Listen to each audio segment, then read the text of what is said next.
12번 보도록 하겠습니다. 민법 총칙이요.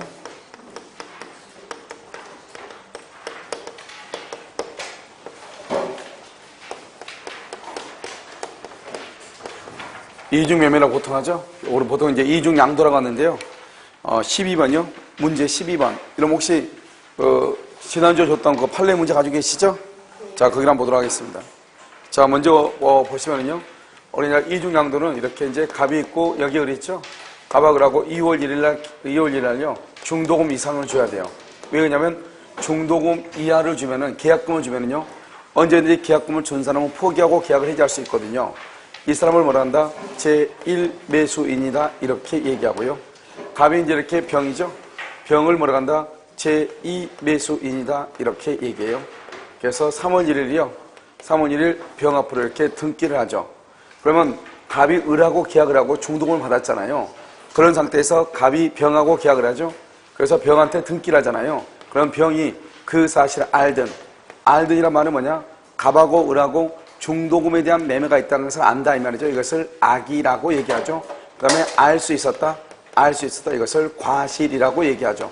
알든 모르든 무조건요. 알든 모르든 이것을 선이라고 얘기하죠.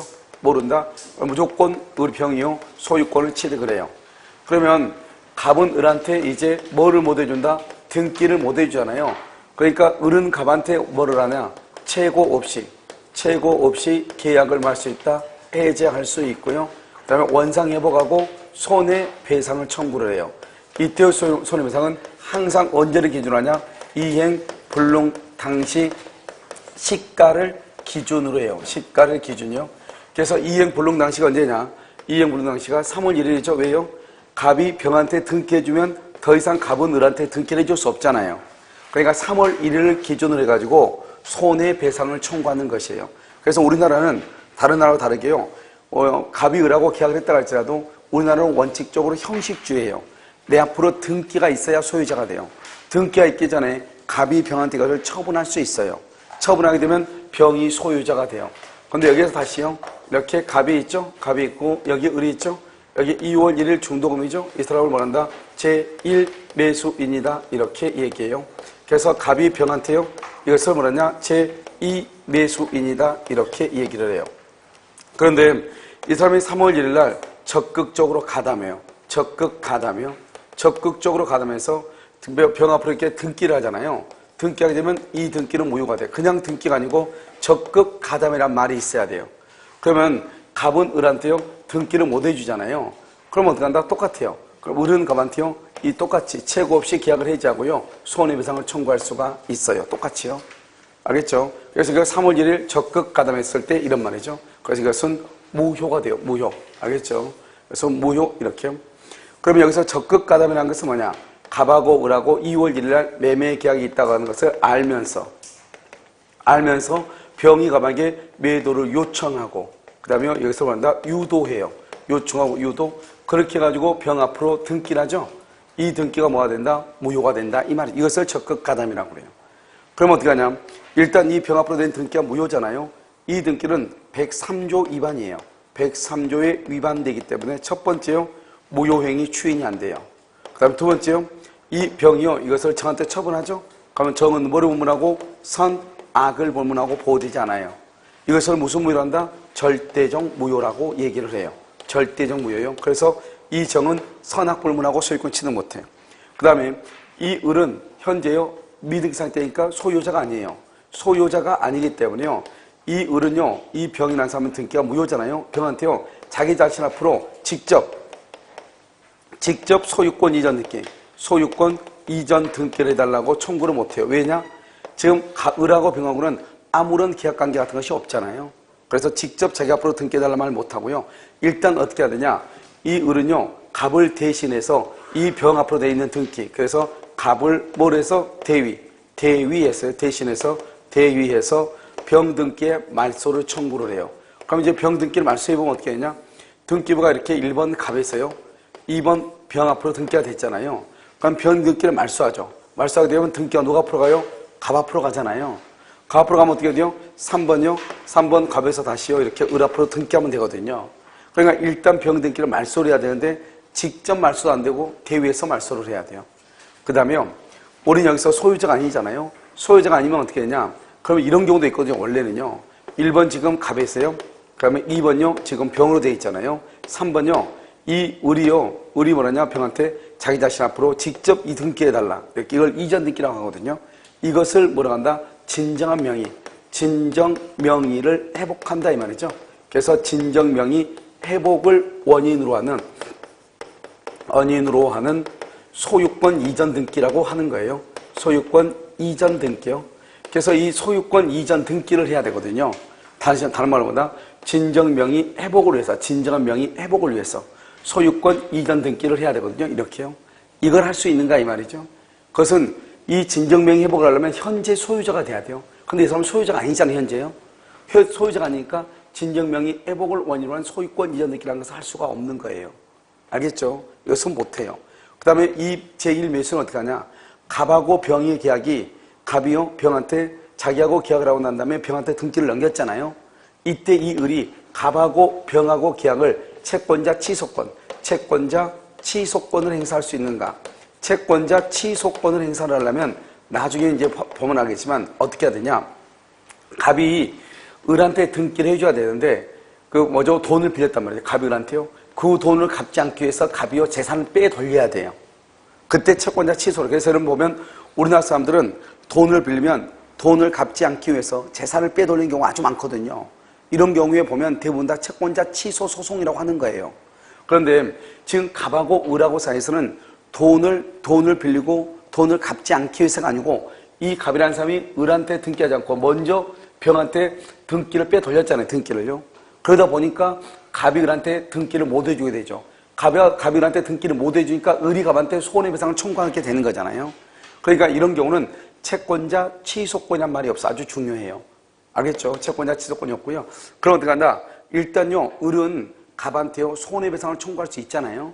마찬가지로 이 적극 가담해가지고 병이 등기를 가졌다는 것은 병이 갑하고 짜고 요청하고 유도했단 말은 짜가지고 등기를 빼돌렸다 이 말이잖아요. 그렇기 때문에 을은 제2매수인한테 직접 뭐를 청구할 수 있냐? 손해배상이요. 그러니까 직접 등기를 청구를 못하지만 직접 손해배상을 청구할 수 있는 거예요. 그 다음에 채권자 대위권, 대위에서 하고 직접은 안 되고 채권자 취소권이 되고 암기하면 돼요. 그 다음에 제2매수인 있죠? 제2매수는 선악불문하고 보호된다 안 된다? 안 되고 진정명이 된다 안 된다? 안 된다 이 말이죠. 그래서 거기에 이제 한번 보시면요. 자 12번 한번 봐봐요. 10번에 1번 오면 부동산 물권 변동은 물권자 합의뿐만 아니라 뭐까지 필요하다? 등기까지가 필요하다 이 말이죠. 그래서 등기까지 필요하므로 누구만 소유자가 된다? 여러분 여기 문제 가지고 있어. 문제 12번요. 문제 12번 보고 계시죠? 자, 문제 12번이에요. 1번이요. 부동산 물권 변동은 매매의 합의뿐만 아니라 이전 등기까지 필요하므로 줄고요. 병만 소유권을 취득 이렇게 병만 소유권을 취득한다. 원칙적이다. 원칙 맨 끝에 원칙 맞는 말이죠. 자, 2번은요. 갑과 을의 매매계약 체결로 건물 소유권은 이미 을에게 이전 이러면 줄고요. 계약 체결로 소유권은 이미 을에게 이전 틀렸어요. 그게요. 우리나라는 반드시 어떻게 해야 돼요? 등기를 해야만이 소유권이 이전해. 등기를 해야만이 소유권이 이전한다고. 알겠죠? 그래서 바로 등기가 넘어가지 않아요. 그래서 만약에 갑이 병한테 등기를 해줄 수 있느냐 없느냐 해줄 수가 있다 이 말이죠. 알겠죠? 자, 그러면 3번 한번 봐봐요. 3번은요. 병이 갑의 제2매매행위에 줄고요. 적극가담이요. 적극가담하죠. 그러면 계약 자유 및 계약 자유 및 계약 경제 원칙상 문제가 발생하지 않는다. 그게 아니에요. 적극 가담하면 무효가 돼요. 무효. 우리가 이러면요. 봐봐. 이중 매매는 적극 가담이라는 말이 있을 때만 무효가 돼요. 무효. 자, 4번은요. 병이 갑과 을 사이의 매매 사실에 대하여 악의인 경우. 악의 봐봐요. 악의. 여기 한번 봐봐요. 우리는 이 병이 알든 악의, 모르든 선의, 알든 모르든 등기가 돼 있으면 무조건 소유자가 돼요. 그런데 소유자가 안 되면 어떻게 해야 되냐? 적극 가담이라는 말이 있어야 돼요. 적극 가담이라는 말이 있을 때만 무효가 돼요. 적극 가담. 알겠죠? 그러니까 악이어도 뭐가 된다? 소유자가 돼. 악의 이상, 악이란 말은 알았다 이 말이죠. 제2매매를. 알겠죠? 그러면 소유자가 돼. 알겠죠? 그래서 당연무효다 틀렸어요. 5번은요. 갑과 병 사이의 매매계약이 반사회적 행위로서 무효다. 반사회적 행위로서 무효. 거기를 죽으면 이걸 뭐란다? 봐봐요. 적극 가담했다 이런 말이에요. 그러니까 반사회적 행위로서 무효란 말을 적극 가담이란 말로 바꾸는 거예요. 그럼 적극 가담은 뭐가 된다? 무효가 되죠. 무효. 그래서 반사회적 행위로서 무효이더라도 병으로부터 다시 부동산을 선의로 과실 없이 양수한 정. 여기죠? 이 정은 뭐를 불문하고? 선악을 불문하고 선악을 불문하고 소유권을 취득할 수 있다 없다? 없다. 소유권을 취득할 수 없다 이 말이죠. 자, 6번은요. 을은 갑에 대하여 소유권 이전 채무의 불행을 이유로 손해배상을 말할 수 있다. 청구할 수도 있다. 이렇게 되어 있나요? 그래서 을은 갑에 대하여 소유권 이전 채무의 불행을 이유로 이렇게 되어 있죠? 그래서요, 을은요, 갑에게 손해배상 청구하죠? 손해배상 줄 것이고, 써요, 이행, 불능, 당시, 시가를 기준으로 이렇게요. 이행, 불능, 당시, 시가를 기준으로 해. 그냥 청구 못해요. 이행, 불능, 당시, 시가를 기준으로 하는 거예요. 알겠죠? 그 다음에 7번은요, 을은 갑을 대위하지 않고 직접 등록, 직접 등기 말소 청구 안 돼요. 직접 이자 등기 말소 청구 안 돼요. 어떻게 해야 돼요? 반드시 뭘 해야 돼요? 대위해야 되고 8번에 弁같아요. 채권자 취소권 행사할 수 있다 없다? 없다. 여기 한번 봐봐요. 우리가 이제 이중매매에서는 나올 수 있는 논점은 다 나와 있는 거예요. 자, 이중매매는요. 첫 번째 뭐냐? 채권자 취소권이 안 돼요. 알겠죠? 그 다음에 우리가 적극 가담이라는 말로 쓰기도 하지만 103조 위반이다 이런 말을 써. 103조 적극 가담이라는 말이 103조 위반이다 이런 말이죠. 그 다음에 병 앞으로 내 있는 것이 적극 가담으로 무효이면 이 무효인 것을 추인을 못해요. 그 다음에 직접 등기 청구 못해요. 대위에서 말소를 청구해야 돼요. 그 다음에 정은요 선악불문하고 소유권 취득 못해요. 정은. 그 다음에 채권자 취소권을 행사할 수가 없어요. 무슨 말인지 알겠죠? 그 다음에 여러분 또 헷갈려서 안 되는 것은 병이 악이더라도 뭘 할 수 있다? 소유권을 취득할 수 있다. 이 말이 중요해요. 알겠죠? 그래서 그걸 보시면 되고요. 그 다음에 이제 불공정한 법률 행위예요. 불공정한 법률 행위는 얼마 전에 이제 시험에 안 나오다가 최근요 2, 3년 동안요 연속 시험에 나오고 있어요. 그럼 이 불공정한 법률 행위는 어떻게 된 것이냐면 이런 것이죠. 이렇게 갑이라고 하는 사람이요 1억 원짜리 건물을 을한테요 얼마 되냐 2천만 원에 파는 거예요. 그럼 모두 5배의 차이가 나는 거잖아요. 그래가지고 을 앞으로 이렇게 집을 넘기고 등기를 해주는 거예요. 그럼 왜 갑이 을한테 1억 원짜리를 2천만 원에 팔았냐 이 말이죠. 1억 원짜리를요. 우리 이것을 객관적 요건하고요. 여기요 주관적 요건하고 두 가지가 있어요. 객관적인 요건은요. 여기서 뭐란다? 급부와 반대 급부요. 급부와 반대 급부 간에 현저한 불균형이 있어야 돼요. 현저한 불균형이요. 현저한 여기서 뭐냐? 3배에서 4배 정도 차이가 나야 돼요. 여기는 급부와 반대급부잖아요. 급부는 주는 것이고 반대급부는 받는 거죠. 등기를 해주면서 잔금을 받는 거잖아요. 이것을 뭐라고 한다? 유상계약이다. 유상계약이다. 이렇게 얘기해요. 유상이니까 여러분이 안 되는 게 뭐야? 안 되는 것. 무상. 공짜로 주는 거 있잖아요. 무상은 안 돼. 그래서 무상행위를 뭐라 한다? 다른 말로 기부행위라고 다른 말로 이것을 증여라고 얘기해요. 이것은 안 되는 것이죠. 그 다음에 또 뭐가 안 된다? 계약이 안 되죠. 계약이죠. 그러니까 단독행위는 원래는 안 되는데요. 단독행위 중에서 되는 것이 있어. 그걸 뭐란다? 채권을 포기한다. 채권을 포기한다는 말은 다른 말로 뭐란다? 채무는 뭐란다? 면제해준다. 이 말이잖아. 채무를 면제한다. 알겠죠? 이것은 된다. 이런 말이죠. 원래는 단독행위는 원래는 안 됐는데 된다. 이 말이죠. 그 다음에 주관적으로 갑이 왜 1억 원짜리를 을에게 2천만 원에 팔았냐. 이 말이죠. 이 말은 갑이 그 당시에 공박했느냐, 그 다음에 경솔했느냐, 그 다음에 무경험, 사회적 경험이 없었느냐 이 말이에요. 궁박, 경솔, 무경험이요. 이때 궁박이라는 것은 그것은 경제적, 그 다음에 심리적, 그 다음에 명예적 이런 모든 궁박을 포함하는 것이에요. 알겠죠? 그 다음에 경솔이죠. 경솔이라는 것은 뭐 시험에 안 나오고 무경험은요. 무경험은 거래 일반이에요. 거래 일반에 있어서 경험의 부족을 얘기하는 것이지 이것이요 특정 영역에서 경험의 부족을 얘기하는 것이야. 우리가 보통 경험이 있냐 없냐 하는 것은 일반적으로 얘기하는 것이죠. 일반적으로요. 그러니까 특정한 영역에서 경험 부족이 아니고 일반적인 영역에서 경험 부족을 얘기해요. 그래서 시험은 항상 특정한 영역에서 이렇게 얘기하죠. 그럼 이러한 사정을 뭐 하면서 알면서, 이러한 사정을 알면서 이것을 인식이라고 하죠. 알면서 이것을 뭐 하려고 하는 의사? 이용하려는 의사. 이용하려는 의사, 이것을 뭐라고 한다? 폭리의사라고 얘기하죠. 그래서 알면서 이용하려고 하는 의사, 폭리의사라고 얘기를 해요. 그 다음에 여기서요, 궁박하고 경솔하고 무경험이잖아요. 이 세 가지가 모두 다 있어야 되냐? 그렇지 않단 말이죠. 이 중에서 하나만 있어도 된다. 하나만. 우리가 궁박과 경솔과 무경험 모두 다 있을 수는 없잖아요. 그 다음에 우리가 만약에 물건을 팔 때 대리인을 통해서 판다 이 말이죠. 그럼 궁박은 누구를 기준으로 한다? 본인을 기준. 아주 중요하죠. 궁박이요. 경솔과 무경험은 대리인을 기준으로 판단한다. 그런데 항상 시험은 뭐라 나온다? 궁박과 경솔은 대리인, 궁박과 경솔은 본인, 이렇게 나온단 말이죠.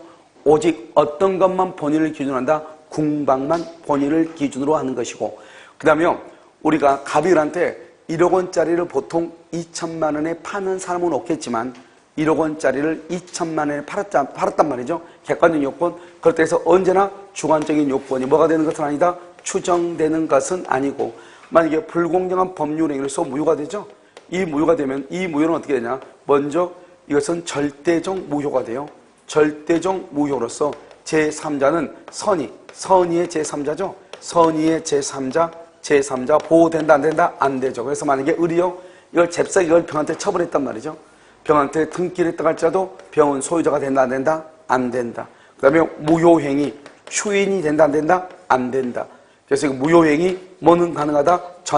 전환은 가능하다. 무슨 말이냐? 의리 갑한테 처음부터요 한 5천만 원 정도, 반값 정도는 주고 살 수 있다고 했단 말이죠. 그런데 갑이 굳이요, 자기 지금 급하니까 2천만 원 있으면 된다고 2천이라고 지금 당장 주고 너 가져가라는 거예요. 그래서 2천을 가져온 거예요. 그런데 갑자기 갑이요, 그때 자기 자신이 경제적으로 너무 궁박해가지고 1억 원짜리 2천만 원에 너무 싸게 팔았으니까 당신하고 계약은 무효다. 갑자기 또 이렇게 또 주장을 한단 말이죠. 알겠죠? 그래가지고 등기를 돌려달라는 거예요. 갑이요. 그러면 어떡한다? 이 의리한 사람은 처음부터 내가 얼마 정도 줄 수 있다고 그랬죠? 5천 원 줄 수 있다고 그랬죠? 그러면 5천 원 줬으면 반값이잖아요. 반값이면 봐봐. 불구정은 3배에서 4배 정도 차이가 나야 되는데 반값이면 2배 정도 차이밖에 안 나는 거잖아요. 그러니까 어떻게 돼요? 불공정한 법률행위가 안 될 건데 갑이 자기가요 당장 급하니까 2천 달라고 해서 줬더니 이자 가지고 뭐라고 해야 한다? 자기한테 다시요 돈을요 뭐죠 불공정한 법률행위니까 무효다 이렇게 주장하면 돼 안 돼? 안 되죠. 그러면 어떻게 한다? 내가 그러면 처음부터 반값 정도 준다고 했으니까 3천을 더 줄게 이 말이죠. 3천을 더 주게 되면 어떻게 돼요? 그러면 2분의 1밖에 안 되죠? 2배밖에 안 되죠? 그러니까요 불공정한 법률행위가 안 된다 이 말이죠. 그래서 추인은 안 되고 무효행위 전환은 된다 이 말이 중요하고요. 그 다음에 이렇게 이제 무효가 돼야지 그렇잖아요. 그럼 무효가 되려면 무효로 가는 것을 증명을 해야 되잖아요. 증명. 무효라는 것을 증명을 해야죠. 그래서 우리가요 증명 책임에서 입증을 해야 돼요. 입증 책임에서 무효를 주장하는 자. 그래서 무효를 하는 자, 주장하는 자. 무효를 주장하는 자가 입증하는 것이 딱 3가지가 있어. 하나는요 104조, 하나는요 107조, 하나는요 108조 이렇게. 그래서 104조, 107조, 108조 이렇게. 그래서 104조, 107조, 108조 이렇게. 이 3가지는 무효를 주장하는 자가 입증을 해. 무효를 주장하는 자가. 무슨 말인지 알겠죠? 이것은 무효를 주장하는 자가, 그러니까 이 104조도 객관적인 요건과 주관적인 요건이 증명이 돼야지 무효가 될 거 아니에요? 이 무효를 누가 증명한다? 무효를 주장하는 자. 누구다? 갑이 입증을 하는 것이다. 이런 말이죠. 자, 여러분요, 문제요 13번부터 한번 봐봐. 13번부터 오면 1번 불공정한 법령행위는 약자적 지위 있는 자의 공박, 경솔, 무경을 이용한 폭리행위를 규제하는 데 목적이 있다. 맞죠? 2번요, 줄거요. 증여계약이요. 증여계약. 바로 옆에 아무죠 대가 관계없이 줄거요. 대가 관계없이, 증여계약, 대가 관계없이 이것을 뭐라 한다? 그것을 무상이죠. 무상. 그것은 불공정한 법령에 해당할 수 있다, 없다? 없다. 이따 틀렸죠? 알겠죠? 자, 3번은요, 가정부인이 궁박 상태에서 이렇게요. 뭘 했다? 3번째 줄 가운데요, 채권 포기라고 되어 있죠? 거기 봐봐. 채권 포기를 뭘 한다? 채무 면제라고 얘기해. 채무 면제. 채권 포기를 뭘 한다? 채무 면제. 그러면 채무 면제의 경우는 단독행위라고 그래. 단독행위도 불공정한 법률행위에 해당할 수 있다. 이러면 있다. 그 다음에 4번은요, 경매 딱 경매. 경매는 뭐죠? 법률의 규정. 경매는 법에 규정되어 있다 이 말이죠. 법률의 규정이에요. 법률의 규정. 그럼 지금 우리가 뭐죠? 두 번째 줄 불공정한 법률행위죠. 줄거예요. 법률행위요. 우리 지금 두 번째 줄 법률행위죠. 그러니까 이것은 불공정한 법률행위가 해당할 수 있다 없다? 없다. 그걸 알 수 있죠? 자, 그럼 5번 봐봐요. 궁박은 여기 봐봐. 경제적, 심리적, 명예적 모든 궁박을 포함한. 여러분요, 박근혜나 이명박은요 경제적으로 궁박하지는 않을 거 아니에요. 뭐로 궁박하다? 명예적, 심리적으로 궁박하겠죠. 알겠죠? 그래서 명예적, 심리적 궁박도 포함한다 이런 말이죠. 그래서 포함한다, 궁박이 될 수 있다, 없다 틀렸죠. 자, 그래서 13번의 정답 몇 번이에요? 1번이요? 14번은요? 1번. 불공정한 법률행위가 성립하기 위한 여건이 궁박, 경솔, 무경험은. 이런 봐봐요. 궁박과 경솔과 무경험은 모두 다 있어야 돼요? 하나만 있으면 돼요? 하나만. 모두 구비돼야 틀렸어요. 1번 틀렸죠? 1번이 정답이죠? 2번요. 무경험은요? 무경험. 봐봐. 무경험은 일반적이에요? 특정 영역이에요? 거래 일반이다. 그래서 일반의 경험 부족을 말하는 것이다. 알겠죠? 이 말이 중요하죠? 두 번째 줄 특정 영역에서 경험 부족을 말하는 것이 아니다. 자, 그럼 3번은요. 대리죠. 대리. 궁박은 누구를 기준으로? 본인. 궁박은 본인. 경솔과 무경험은 누구? 대리인. 경솔과 무경험은 대리인. 이렇게요. 4번은요. 국보와 반대국보 사이에 현저한 불균형이 존재하죠. 현저한 불균형, 우린 것을 뭐란다? 객관적 요건이라고 얘기해. 객관적 요건. 궁박, 경솔, 무경험은 그것을 주관적 요건이라고 얘기해요. 주관적. 객관적 요건이 있다 하더라도 주관적인 요건이 추정되는 것이 아니다. 추정되는 것이 아니다 이 말이죠. 알겠죠? 객관적인 요건이 있다 해서 주관적인 요건이 추정되는 것이 아니다. 그 다음에 5번은요. 토지 매매가 불공정한 법률행위로 무효가 되죠. 무효가 되죠. 이때 무효는 무슨 무효다? 절대적 무효죠. 그러면 절대적 무효란 말은 뭐라고 그랬죠? 선의의 제3자에게도 말 수 있다. 대항할 수 있다 이 말이죠. 자, 15번은요. 옳은 것은 이렇게 되어 있죠. 그래서 14번 정답은 1번이죠. 옳은 것은 1번이요. 폭리행위는 피해자에게 궁박 상태가 존재한다는 사실에 대한 폭리의 인식. 여기 봐봐. 인식만으로 성립하는 게 아니에요. 어떻게 성립한다? 이용하려는 의사. 인식만으로 성립 틀렸어요. 이용하려는 의사. 다른 말로 폭리의사라고 얘기해요. 폭리의사. 이용하려고 하는 의사, 폭리의사 이렇게. 이것을 얘기하는 것이죠. 자, 이번은요. 불공정한 법률행위로 불이익을 입은 당사자가 불공정성을 소송 등으로 주장할 수 없도록 한 줄고요. 부재소합의. 우리 봐봐. 우리가요, 계약을 하면서 이 계약에 따른 소송을 절대로 제기하지 마 이렇게 약속을 했단 말이죠. 그런데 계약이 불공정해가지고 무효가 된 것이에요. 그러면 소송을 제기하지 말자. 부재소합의죠. 이것 또한 뭐가 된다? 무효가 된다. 이 말이죠. 알겠죠? 부재소합의도 뭐가 된다? 무효가 된다. 이 말이죠. 자, 3번은요. 불공정한 법률행위로서 무효인 경우에도 추인에 의하여 무효인 법률행위가 유효가 될 수 있다. 추인 누구라면 추인? 추인은 절대로 될 수 있다 없다? 없다. 5번 봐봐. 5번. 무효행위 전환 누구라면 무효행위 전환 줄 것이고 전환의 법률은 적용될 수 있고 3번과 4번이 거꾸로 되어 있죠. 추인은 안 되고 뭐는 될 수 있다? 전환은 될 수 있다. 5번은요. 매매계약이 불공정한 법률행위로서 무효라고 하려면 주장자 측에서 매매 가격이 현저하게 불공정한 것을 뭘 해야 된다? 주장해야 된다. 주장자 측에서 무효라고 하려면 주장자 측에서 이걸 뭐다? 무효를 주장하는 자 이 말이죠. 주장자 측에서 이 말은 무효를 주장하는 자 이런 말이에요. 그럼 지금 이해됐나요? 알죠? 그것을 얘기해. 그래서 여러분 여기 한번 봐봐. 그러면 여기서 보면 이제 우리가 공부를 할 때 이러면 어떻게 해야 되느냐? 공부를 할 때 보면 이론을 먼저 봐야 되느냐? 이론을 보고 그 다음에 문제를 풀어야 되느냐? 그 다음에 문제를 먼저 보고 문제를 보고 그 다음에 이론을 공부할 것인가? 이게 두 가지예요. 알겠죠? 근데 대부분의 경우는 이론을 보고 문제를 보는 것이요. 알겠죠? 그런데 여러분요, 어느 정도 공부가 한두 번 정도 들으면 문제를 먼저 보고 이론을 보는 거예요. 그럼 문제를 딱 풀면서 문제에서 뭐가 중요한지, 이 여기에서 불공정한 법률에서는 무슨 말들이 중요한지 이걸 보고 난 다음에 그 다음에 유학지를 본단 말이죠. 이론서죠, 이론서? 그러면 거기에 이론서가요, 다 여기서 그런 것들 다 익혀야 되죠. 그러니까 문제풀이를 먼저 몇 번 듣고 한두 번 먼저 들어. 이해 안 돼도 먼저 듣고 나서 그 다음에 유학집을 봐. 그러면 유학집에서 왜 여기에 이런 말이 쓰여 있는지 아는 것을 알고 공부할 때 기준이 된단 말이죠. 알겠죠? 그러니까 반드시 이론을 보고 문제 본다 이렇게 하지 말고 문제를 보고 이론을 볼 수도 있다. 알겠죠? 그래서 그럼 어느 것이 더 유리한가? 공부를 뭐 공무원 공부나 이런 걸 해본 사람의 경우는 문제를 보고 이론을 보는 거 훨씬 더 낫겠죠. 알겠죠? 그런데 만약에 그게 안 되면 이론을 보고 문제를 봐야 돼요. 무슨 말인지 알겠죠? 그래서 여러분들이 지금 문제를 먼저 보고 예를 들어서 그 다음에 이론을 본다 그러면 3월, 4월 유학집 강의를 듣는 거죠. 알겠죠? 3월, 4월 유학집 강의를 한번 들어보면 무슨 말인지 거기 안에 있는 것이 다 익힐 거예요. 여기 지금 뭐만 빠져있냐? 조문만 빠져있거든요. 알겠죠? 그래서 나중에 조문만 보면 돼. 그래서 여러분 우리가 이제 공부를 할 때는 기본적으로 어느 정도 문제라든가 문제 지문이 머릿속에 들어가 있어야 돼요. 학생들이 이제 보면 남항주에 있는 친구 하나는 어떤 말을 하냐면 어린 친구인데 자기는 암기를 해서 문제를 풀면은 암기해서 풀었기 때문에 자기 실력이 아니라고 생각을 하고 있었다는 거예요. 지금까지. 그러니까 이 친구는 어떻게 했냐면 어린 친구인데 문제를 공부할 때 이해를 해야 된다. 끝까지 생각을 했나 봐요.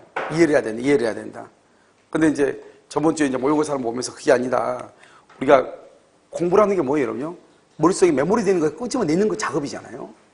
근데 그것은 이제 머리가 좋은 사람 있죠. 이런 머리가 좋은 사람 강의 들을 필요가 없어요. 뭐 하면 돼요? 책 그냥 드립다 그냥 찍어서 그냥 머릿속에 집어넣어버리면 돼요. 그러니까 여러분요, 법을 하나도 모르는 22살짜리가 옛날에 사법고 시작한 사람 있죠. 왜냐, 걔는 바로 그냥 대학 들어가자마자 1학년 때부터 처음부터 그냥 고시 공부하는 거예요. 그 내용이 뭔지, 뭐 전세권이 뭔지, 저작권이 뭔지 들어본 적이 있어, 없어? 없어. 그래도 그냥 머리가 있어 그냥 드립다 암기하는 거예요. 알았죠? 근데 우리가 보통의 경우는 99%는 그게 안 되기 때문에 강의를 듣고 어느 정도 이해를 하고 암기하려고 노력하는 거죠. 무슨 여러분 이해되시죠? 그런데 영어들이 어느 정도 되시면 어떻게 하면 되냐? 먼저 이 문제를 강의풀이 하는 것을 듣고 한 번, 두 번 듣고 이렇게 문제풀이를 듣고 이걸 암기하는 거죠. 그러고 나서 거꾸로 보는 거죠. 그래서 자꾸 그래야만이 뭐냐면 불공정 법령에서는 뭐가 중요하더라. 이게 머릿속에 딱 박히죠. 103조에서는 뭐가 중요하더라. 머릿속에 박히죠. 내 말 지금 이해됐죠? 그런 상태에서 책을 딱 보면 공부할 수 있는 범위가 줄어드는데 이게 그렇지 않으면 양이 너무 많으시 보일 수가 있어요. 무슨 말인지 알겠죠? 그러니까 다 이론을 다 듣고 공부를 해야 되는데 꼭 생각하지 말고 반대로도 크게 문제가 되지 않는다. 그리고 여러분 자격증 시험이기 때문에 60점 맞는 것은 그건 누구나 다 맞을 수 있어요. 알겠죠? 그래서 여러분들이 지금 우리 학원이 워낙 시험을 막 처음부터 막 1월달, 12월 달부터 막 문제 보고 그래서 학생들이 생각하기에 이게 막 점수가 막 당장 나와야 된다고 생각하는 것 같아요. 내가 보니까요. 어제 이동생님도 전화 와가지고 학생들이 너무 시험을 보니까 학생들이 시간이 막 금방 시험 보는 것처럼 촉박해가지고 이렇게 좀 2차 같은 건 좀 안 나오는 것이 아니냐. 왜냐하면 1차가 나와야지 2차가 된다고 생각을 하나 봐요. 근데 여러분 정확하게 얘기하면 1차 시험은 8월달까지 점수 나와도 9월, 10월 2달 열심히 하면 돼요. 만약에 학원 안 빠져주면. 농담하는 게 아닌데요. 다른 사람들 다 그렇게 공부해요. 2차 공부는요. 뭐 2차를 내가 막 굳이 막 해야 되는 것이 아니고 9월, 10월달 모의고사 있잖아요. 그때 볼 때 막 매일 막 주차자 암기하면서 2달이니까 그렇게 하면서 공부하는 거지. 지금 이제 6월달이잖아요. 내 생각에는요. 여러분들이 실력이 자신이 별로 없다고 생각할지 모르지만 그래서 다른 학원 학생들하고 만나서 얘기를 한번 해봤으면 좋겠어요. 내가 처음 공부를 강의를 듣는 사람 입장에서 다른 학생들하고 강의할 때 이 생각을 한번 하면서 얘기를 한번 해봤으면 좋겠어요. 과연 그 사람들이 불공정한 법률행위가 나왔을 때 뭐가 중요한 것을 얘기할 수 있는지. 그런데 이제 자꾸 여기에서 시험을 보니까 학생들이 점수가 마음대로 잘 안 나오고 그러니까 스트레스를 많이 쌓여야 하는 것 같아요. 제 부탁인데요. 걱정할 필요는 전혀 없다. 이렇게 보시면 돼요. 알겠죠? 자, 17번 보셔요. 법령 해석이요. 법령 해석은 뭐냐면 여기 한번 봐봐요. 우리가 해석이라는 것은 우리가 청약을 하죠. 청약을 하면은 뭐다? 청약은 의사 표시잖아요. 의사가 뭐죠? 1억을 받고 싶다 이 말이죠. 표시도 1억이라고 해야 되는데 잘못해서 1,000만 원으로 얘기했다 이 말이죠. 그럼 의사 표시가 일치한다, 일치하지 않는다? 일치하지 않죠. 그래서 여기서 의사 표시가 일치하지 않잖아요. 청약이요. 그럼 자, 지금부터 이제 봐. 이렇게 보면 항상 우리는 의사는 중시하지 않아요. 왜냐하면 말을 잘못하면 표시가 문제죠. 이 표시를 유효로 볼 것인가, 표시를 무효로 볼 것인가 이 말이죠. 표시를 유효로 본다, 이것을 뭐라고 한다? 표시주의라고 하고, 무효로 본다, 이것을 뭐라고 한다? 의사주의라고 얘기하죠. 왜냐하면 의사하고 표시 중에서 표시를 유효로 보니까 표시주의고, 표시를 무효로 본다? 남는 게 의사밖에 없잖아요. 그래서 의사주의라고 하고, 이 표시주의를 뭐라 한다? 이것을 규범적 해석이다 이렇게 얘기하고요. 의사를 뭐라 한다? 이것을 자연적 해석이다 이렇게 얘기하죠. 자연적 해석 이렇게. 자, 표시주의, 의사주의 나와 있죠? 자, 그럼 여기서 표시주의라고 돼 있잖아요. 여기 의사주의 이렇게 나와 있잖아요. 그러면 이 표시주의는 누구의 입장에서? 상대방의 입장에서요. 표시행위죠. 표시행위. 표시행위의 객관적 의미를 해석하는 것이고요. 의사주의는요. 누구의 입장에서? 표의자의 입장에서. 뭐죠? 효과의사. 효과의사를요. 어떻게요? 주관적으로 해석을 하는 것이죠. 그럼 우리가 표시라고 하는 것은 객관적이다 이런 말이죠. 표시를 다른 말로 뭐란다? 표시행위라고 하고요. 의사를 다른 말로 효과의사라고 얘기했잖아요. 이 효과의사를 다른 말로 뭐라고 한다? 내심적 효과의사. 내심적 효과의사, 다른 말로 뭐라고 한다? 진의. 이렇게 얘기하는 것이고요. 그 다음에 여기 표시를 뭐라 한다? 이것을 표시상의 효과의사. 표시상의 효과의사, 다른 말로 뭐라 한다? 표시행위로부터. 표시행위로부터 추단되는, 추측해서 판단한다 이 말이죠. 추단되는 효과의사 이렇게. 추단되는 효과의사다 이런 말을 써. 그러니까 뭐라고 얘기하냐 이렇게 나와. 의사와 표시가 일치하지 않을 때 의사의 내용을 알 수가 없다. 의사를 모른다. 그럼 뭐밖에 없어? 표시밖에 없죠. 그러면 표시행위의 객관적 의미를 합리적으로 해석한다. 이런 식으로 나온단 말이죠. 그 다음에 여기 표시상의 효과사를 가지고 표시행위로부터 추단되는 효과사를 가지고 해석한다. 이렇게요. 그 다음에요. 이 하나하고 그 다음에 또 뭘 하나 하면 되냐. 우리가 상대방이 있는 것과 없는 것이 있죠. 여러분 상대방이 없는 것이 뭐가 있죠? 재단법인 설립행위죠. 재단법, 유언유종, 재단법인, 재산의 단체. 이 재단법인 설립행위는 상대방이 없죠. 이것은 무슨 주의다? 의사주의죠. 의사대로 해석을 하는 거죠. 의사. 자연적 해석하죠. 자연적 해석. 의사를 자연적 해석이라고 하죠. 표시를 규범적에서 이렇게 대칭해서 암기하란 말이죠. 그 다음에 상대방이 있다? 있으면 원칙. 상대방이 있을 때는 원칙적으로 의사 표시가 일치하지 않을 때는 무슨 주의다? 표시주의죠. 표시주의는 뭐대로 이루어있다? 표시대로. 무슨 해석이다? 규범적 해석. 구조. 그 다음에 여기 예외적으로 무슨 주의다? 의사주의가 있다. 이게 중요하지, 이게. 상대방이 있는데도 의사주의가 있다. 첫 번째 상대방이 표의자의 뭐를요? 의사를 뭐랬거나 알았거나 알 수 있었다 이 말이죠. 또는 두 번째는요. 상대방과 표의자의 뭐가요? 의사가 뭐란다? 일치한다. 의사가 일치 이렇게. 이것을 뭐란다? 의사주의 이렇게.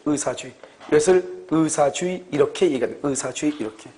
그래서 여기서 보면 상대방이요. 표의자의 의사를 알았거나 알 수 있었을 때 상대방이요. 표의자의 의사가 뭔다? 상대방과 표의자의 의사가 뭐란다? 일치한다. 합치한다. 합의가 있다 이 말이죠. 이것을 우리는 뭐란다? 이것을요.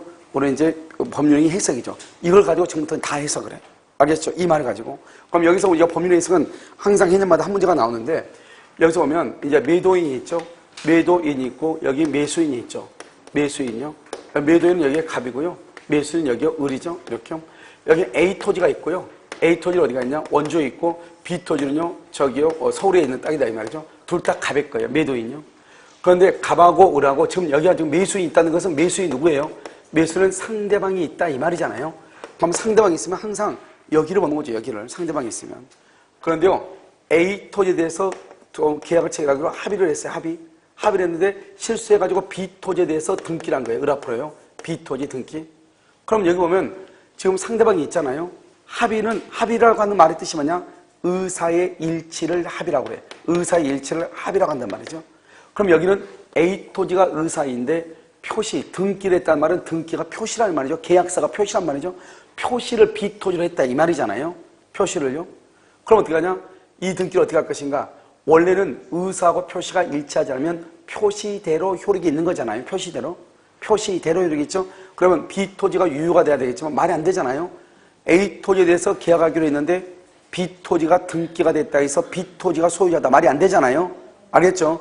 그러면 이제 이틀을 그럼 어떻게 할 것인가? 그러면요, 여기서 이제 의사주의가 있는가를 보는 거예요.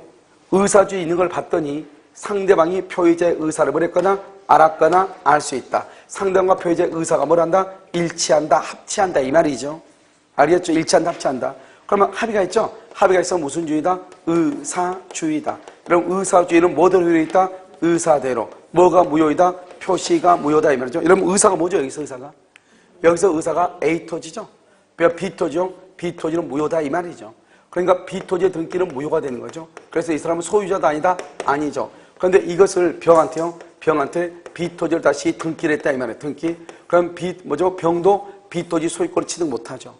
왜냐하면 우리나라는요, 내 앞에 있는 사람의 등기가 무효잖아요. 우리나라는요. 그러면 그 다음 사람의 등기는 무조건 무효가 돼. 알겠죠? 이걸 뭐란다? 등기는 공신의 원칙. 공신의 원칙을 인정한다, 안 한다? 인정하지 않는다. 무슨 말이냐? 공신이라는 게 뭐라고 그랬죠? 공적인 장부를 신뢰한다 이 말이죠. 그러나 등기부에 분명히 을이요 B 토지에 대해서 B 토지가 을 앞으로 등기가 돼 있잖아요. 그런데 이 등기가 나는 병은 무효인 걸 모르고 산 거잖아요. 그래도 그 공적인 장부를 신뢰한 것을 인정하지 않아 우리나라는. 그러니까 만약에 이 B 토지의 등기가 무효가 되면 병도 B 토지가 한 등기가 넘겨받아도 소유권을 취득하지 못하는 우리나라는. 참 억울하죠. 그럼 이것을 그러면 국가 배상을 청구할 수 있느냐? 국가 배상도 청구를 못해요. 알겠죠? 그러니까 B는 소유자가 병은 B 토지에 대한 소유자가 될 수가 없는 거예요. 알겠죠? 그럼 어떻게 한다? 매도인 갑하고라고는 A 토지에 대해서 계약이 성립했다. A 토지. 그럼 어떻게 돼? 여기 매수인 을이죠?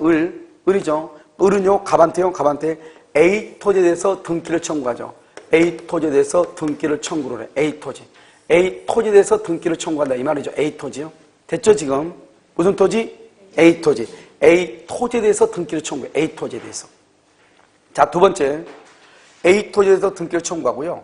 그 다음에 매도인 갑하고라고는요. A 토지든 B 토지든 착오를 이유로 뭐를 못해요? 취소를 못해. 한번 볼까요? 자, 볼까요? A 토지는 왜 착오를 이유로 취소 못하냐? 착오는 뭐죠? 불일치를 표의자가 몰라야 돼요. 그런데요, A 토지에 대해서 두 사람의 의사의 합의가 있잖아요. 합의가 있으니까 불일치가 아니잖아요. 그래서 착오가 안 돼요. 그래서 취소를 못 해요. 그 다음에 착오가 되려면 일단 계약은 성립했으나, 알죠? 성립했으나 효력 요건에 의해서 착오를 이유로 취소를 해야 돼요. 그런데 지금 B 토지에 대해서는 처음부터 계약 자체가 성립한 적이 있다 없다? 없단 말이죠. 그러니까 착오를 이유로 취소를 못 해요. 그러니까 오표시, 이것을 뭐란다? 오표시 무효의 원칙이라고 하잖아요. 이 오표시 무효의 원칙에 있어서는 어떻게 되는 것이냐?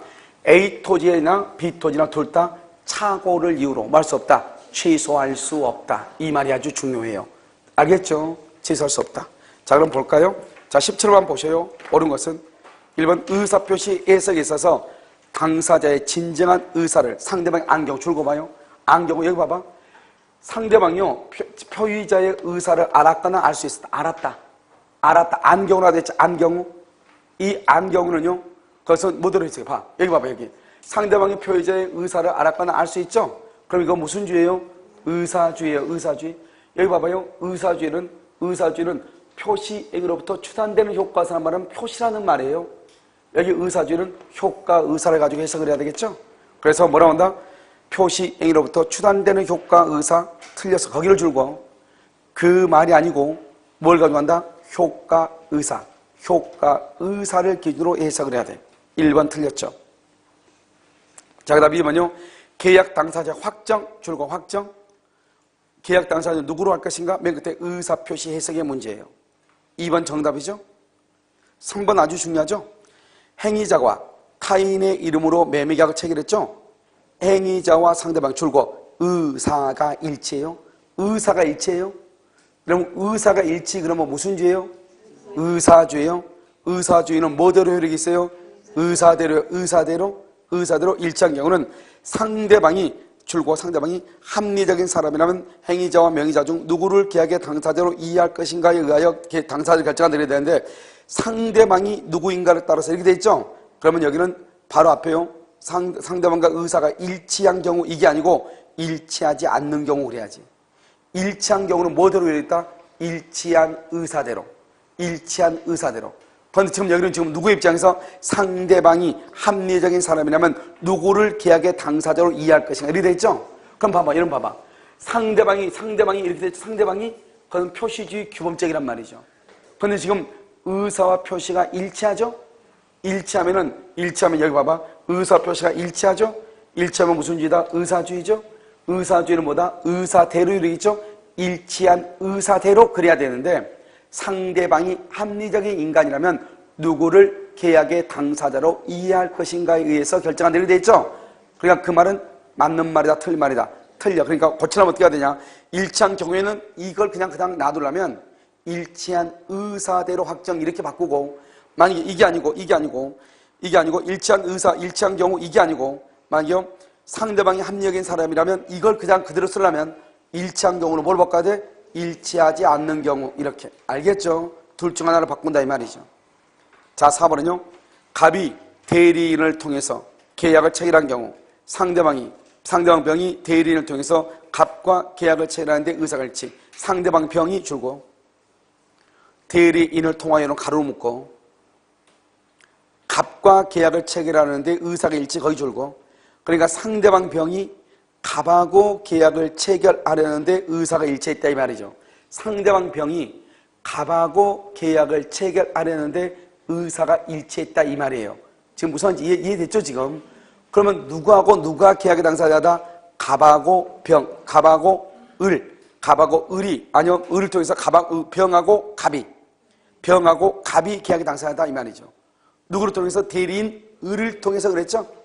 그런데 갑하고 병하고는요 일치했죠. 의사가 일치하면 뭐대로 효력있다고? 일치한 의사대로. 그래서 을과 병이 아니고 누가고 갑과 병이 계약의 당사자다 이런 말이죠. 자, 그다음에 5번 한번 봐봐요. 5번은 뭐냐냐? 계약서에 A 토지로 표시 주고 A 토지로 표시. 그런데 갑과 을은 모두 B 토지를 매도할 의도. 줄고 봐. 모두 B 토지를 매매할 의도. 여러분 갑과 을 모두 B 토지를 매매할 의도란 말이 무슨 말이에요? 그러면 B 토지에 대해서 의사에 뭐가 있다? 일치 이 말이잖아요. B 토지에 대해서 의사의 일치 이 말이잖아요. 그럼요 지금요 계약서는 A 토지인데 둘 다 B 토지로 의사가 일치됐죠? 그러면 뭐대로 있다? 일치한 의사대로. 무슨 토지? B 토지. A 토지에 관해 매매계약 성립한다 가지고 무슨 토지? B 토지. B 토지에 대해서 계약이 성립한다 이 말이죠. 무슨 말인지 알겠죠? 무슨 토지? B 토지 이렇게. 정답 몇 번이죠? 2번이죠? 자, 18번 한번 봐보세요. 틀린 것은요? 16번 안 했다고요? 자, 16번 보셔요. 자, 16번은요? 불공정한 법령이죠? 1번 업권의 소멸로 인한 손실보상금의 분배에 관하여 줄고요. 어총계 총의결의요.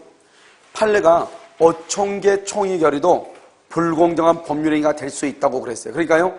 어장이 어업권이 뭐 적주현상 이런 걸로 인해서 국가로부터 보상금이 나오는데 그 보상금을 분배하는 과정에서 문제가 있었다 이 말이죠. 이것도 불공정한 법률행위가 될 수 있다. 2번은요 뭐냐면 이런 거죠. 우리가 보통 보면 신장이 하나밖에 없는데요. 신장을 이집할 사람은 세 사람이 있단 말이죠. 그럼 의사가 딜을 하는 거죠. 갑한테 가서 뭘 한다? 신장 하나밖에 없는데 갑한테 가서 을이 3천을 주겠다고 이렇게 하면서 자기한테 달라간다. 어떻게 하면 좋겠냐 이렇게 얘기하죠. 그럼 갑이 뭐라고 그래? 나는 4천 준다고 하죠. 그럼 병한테 가면 뭐 얼마 준다고 그래? 5천 준다고 하죠. 이렇게 한단 말이죠. 그러면 뭐냐? 실제 의료 수가하고 환자의 궁박 상태를 이용한 병원의 치료비가 훨씬 더 많다 이 말이죠.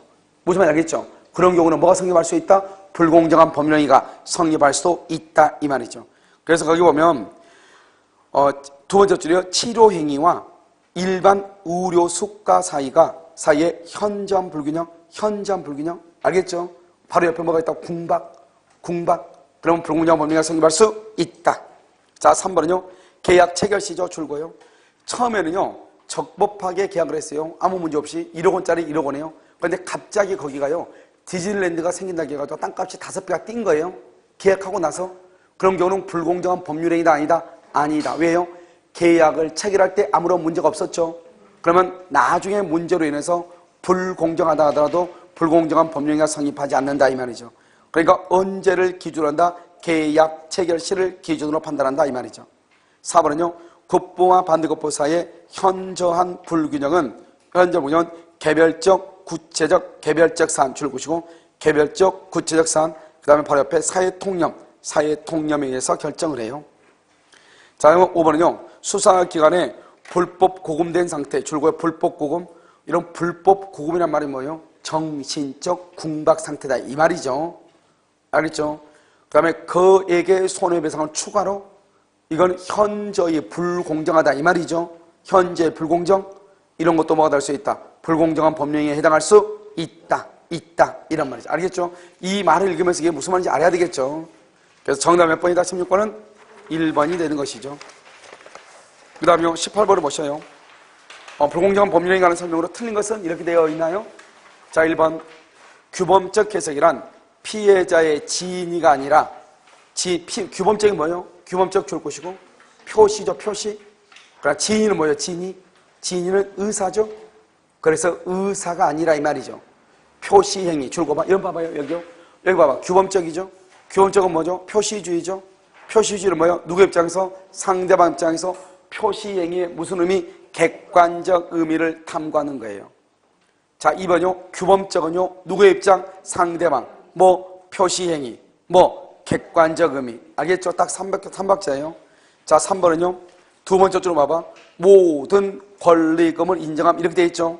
여러분 이 말이 무슨 말이냐? 모든 권리금을 인정한다고 하는 말의 뜻은 여러분요. 우리가요. 임차인이 들어오면서요. 기존의 임차인한테 권리금을 주고 들어왔거든요.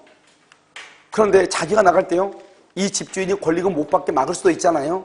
그러니까 이 사람이 불안하니까 권리금을 인정한다는 규정 하나 써달라 이랬단 말이에요. 그러니까 집주인이 모든 권리금을 인정한다고 썼어. 그런데 정작 자기가 나갈 때는 신규 임차인이 없어가지고 돈을 받을 데가 없는 거예요. 그러니까 이 사람이 신규 임차인이 없으니까 딱 우리가 계약서를 보니까 임대인이 모든 권리금을 인정하면 이렇게 써놨거든요. 갑자기 임대인한테 주지도 않는 권리금을 임대인한테 돌려달라고 했단 말이죠. 그러니까 임대인이 뭐라고 그랬냐? 내가 모든 권리금을 인정한다고 하는 것은 당신이 기간이 끝나가지고 신규 임차인, 새로 들어온 임차인한테 권리금 받는 것을 내가 방해하지 않겠다는 거지. 당신이 나갈 때 내가 권리금 받지 않는 권리금을 돌려준다는 말은 아니다. 이런 말이죠. 무슨 말인지 알겠죠? 그래서 거기 보면 뭐라 나왔죠? 세 번째 줄, 임차인이 나중에 임차권을 승계한 자로부터 권리금을 수수하는 것을 임대인이 용인한 것으로 볼 수 있다. 이 말이죠. 맞죠? 자, 4번은요. 갑이 배우자 을을 대리해서 은행과 줄고요. 을의 실명 확인이요. 우리가 금융실명제죠. 이런 금융실명제는 누가 소유자가 돼요? 누가 예금주가 돼요? 누가 돈을 가져왔냐? 남편 갑이요. 자기 처 이름으로 실명 확인을 받아가지고 처 이름으로 예금을 했거든요. 그러면 이 예금이 누구 거냐? 이게 이제 문제가 된 거예요. 판례 뭐냐? 실명 확인을 거친 자의 것이다. 만약에 실명 확인을 거친 자가 아니고 남편 것이 되려면 어떻게 해야 되냐? 그러면 은행과 남편 사이에 명확한 합의가 있어야 돼. 절대로 아내한테는 돈을 주지 않는다. 이것은 오직 남편 것이다 이것은. 그런 명확한 합의가 없는 한 실질적으로 누가 소유자다? 실명 확인을 거친 처의 것이다 이 말이죠. 그래서 보면 금융기관이 자금 출연자가 갑이라는 사실을 알고 있었다고 하더라도 계약 당사자가 갑이 되는 것이 아니고 누가 되는 것이다? 을이 되는 것이다. 을. 만약에 여기 5번 나왔죠? 그래서 4번 틀렸어. 예금 명의자가 아닌 출연자가 누구 남편이죠? 돈 낸 사람을 예금 계약의 당사자로 볼 수 있으려면 금융기관이 출연자에게 예금 반환 청구권을 기속시키겠다고 하는 뭐가 있어야 돼? 명확한 의사의 합치. 묵시적 안 돼. 명시적인 의사의 합치가 있어야 돼. 명확한 묵시적 의사 합치 그러면 안 된다고. 알겠죠? 명확한 의사의 합치가 있어야 된다. 정답은 4번이죠? 자, 19번은요. 1번. 비전형의 혼합계약 이런 말 속지 마. 그냥 계약이에요. 계약을 해석할 때는 사용된 문헌의 내용에 의하여 당사자가 줄고요. 표시행위, 객관적 의미. 알겠죠? 왜요? 원래 우리가 법률행위를 해석한다는 말의 뜻이 뭐죠? 법률행위를 해석한다는 것은 의사하고 표시가 일치한다, 일치하지 않는다. 일치하지 않는다 이 말이죠. 여러분 일치하지 않으면 원칙적으로 누구의 입장에서? 상대방의 입장에서 하는 것을 뭐다? 표시죠. 그래서 필요하다. 2번 당사자가 모두 동그라미 갑토지 줄 거고 합의 모두 합의했죠? 모두 합의를 뭐란다? 의사의 일치. 그러니까 갑토지에 대해서 의사가 일치가 됐죠. 그런데 계약서에 무슨 토지? 을토지. 계약서에 을토지. 그래도 무슨 토지에 대해서 계약이 성립한다? 갑토지. 의사의 일치. 자, 3번은요. 계약의 해석을 통하여 보충 동그라미 그걸 보충적 해석이라고 얘기해. 보충적 해석은 뭐냐? 맨 끝에요. 객관적으로 추인되는 의사. 이게 우리 뭐냐? 봐봐. 우리가 이제 법률행위를 해석을 할 때는 어떻게 하냐면 일단 법률행위는 성립이죠. 성립시키기 위해서 자연적 해석, 그 다음에 무슨 해석을 한다? 규범적 해석을 해. 성립시키기 위해서 자연적, 규범적 해석 이렇게. 자연적, 규범적. 그 다음에 성립하고 난 후에 틈이나 간극이 있어. 틈이나 간극이 있어. 이것을 메꾸는 방법을 뭐라 한다? 이것을 보충적 해석이라고 얘기를 해. 우리가요, 법률행위가 성립하고 난 다음에 항상 계약은 두 사람의 의사가 100% 일치한 것은 아니잖아요. 그러니까 틈이나 간극이 있을 수밖에 없다 이 말이죠. 이것을 메워야 되는데 그 메우는 것은 누구의 입장에서? 제3자가 누구죠? 그것은 법관이죠. 법관의 입장에서. 그럼 제3자는 주관적이겠어요? 객관적이겠어요? 객관적이겠죠? 알겠죠? 객관적이겠죠? 그래서 제3자 입장에서 하는 것이고 보통 틈이나 간극은 주로 어디에서 문제가 된다? 계약에서 문제가 돼요. 계약에서. 그래서 이것을 우리 얘기하는데 이 보충적 해석할 때는 당사자의 가정적 의사를 해석을 해. 가정적 해석. 알겠죠? 이 가정적 해석은 객관적으로 추인되는 정당한 이익 조정 의사라고 얘기해요. 알겠죠? 그래서 지금 보면 우리가 틈이나 간극이 있다. 그래서 객관적으로 추인되는 정당한 이익 조정 의사를 의미한다. 자, 4번은요. 계약 사항에 대하여 이의가 있을 때는 일방 당사자의 해석에 따른다 줄고 일방 당사자의 해석에 따른다. 우리 시험에는 뭐라 나온다? 매도인의 해석에 따른다. 이렇게 돼 있단 말이죠. 이것은 맨 끝에 법원의 법률행위 해석권을 구속하지 아니한다. 구속한다. 틀렸어요. 4번이 정답이에요. 구속하지 아니한다. 이 말은 또 무슨 말이냐? 이런 말이에요. 이런 보면 우리가 법률행위를 해석하는 것은 오로지 누구만 해석한다? 법원만 해석권이 있는 거예요. 그런데 둘이 계약을 하면서 뭐라고 얘기하냐? 너하고 문제가 되면 내가 해석하는 대로 간다. 이렇게 했단 말이죠. 그러든지 말든지 그것이 법원에서 문제가 되면은 법원은 그 사람 말들을 듣고 법관의 양심에 있어서 헌법과 법률에 준하는 대로 해석을 한단 말이죠. 알겠죠? 그러니까 그런 것들은 아무런 문제가 없다. 법원은 그 당사자와 다른 해석을 할 수 있다 없다? 있다 이 말이죠. 5번 처분 문서죠. 처분 문서가 뭐냐? 그다 써 매매계약서, 차용증 이런 것들을 처분 문서라고 그래요. 그럼요, 그 매매계약서 보면 어떻게 돼 있어요?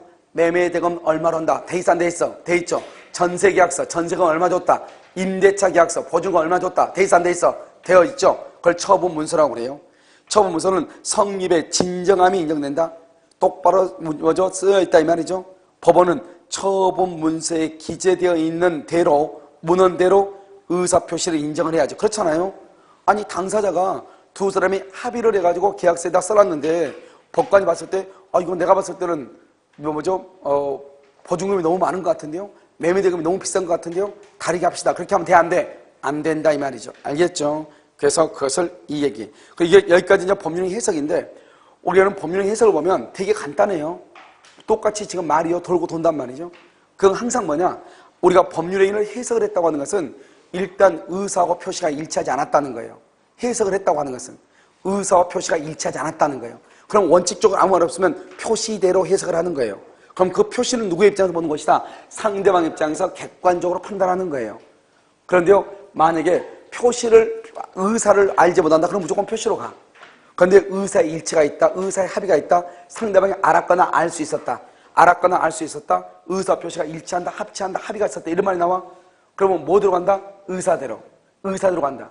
의사주의는 뭐대로 있다? 일치한 의사대로. 무슨 말인지 알겠죠? 그럼 의사는 누구 입장에서? 표의자의 입장에서 주관적으로 해석을 하는 거예요. 알겠죠? 그러니까 이것만 여러분이 정확히 알면 되고, 우리가 법률행위를 해석하는 것은 의사표시가 일치하지 않을 때 하는 거잖아요. 그러니까 일단 의사표시가 일치하지 않을 때 의사대로 볼 것인가 표시대로 볼 것인가를 결정을 해. 그래가지고 계약을 성립을 시켜. 성립. 자연적 규범적 해석은 의사주의 표시주의 이 말이잖아요. 이 의사주의 표시주의에서 계약을 성립을 시켜. 성립을 시켰는데 틈이나 간극이 있어.